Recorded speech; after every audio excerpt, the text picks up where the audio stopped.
My own brother ruined my life with one signature, then called me crying years later.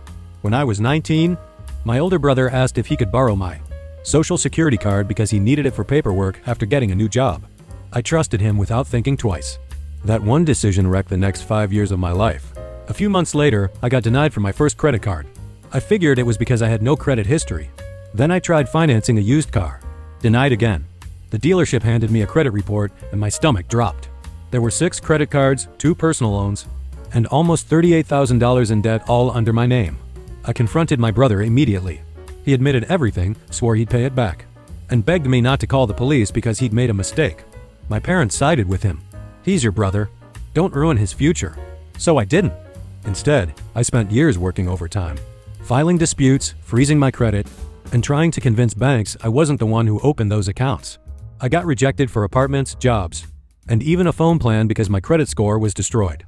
Eventually, I cut my entire family off. It wasn't easy, but my life finally started improving.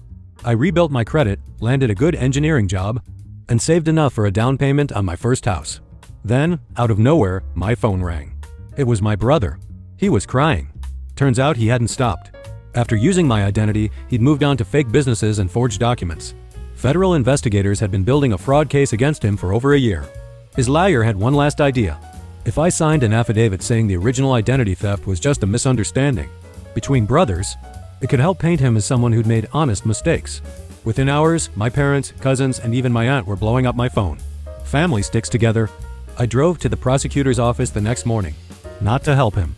I handed them every text message where he admitted stealing my identity, every email, every credit dispute, and every document I'd saved over the years. The prosecutor smiled and said, "This helps more than you know." A few months later, my brother accepted a plea deal and went to prison. Last week, I closed on my first home.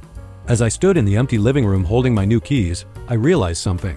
The same day I officially became a homeowner was the same day my brother started serving his sentence. Some people said I should have forgiven him. I did. I just never confused forgiveness with protecting someone from the consequences of their own choices.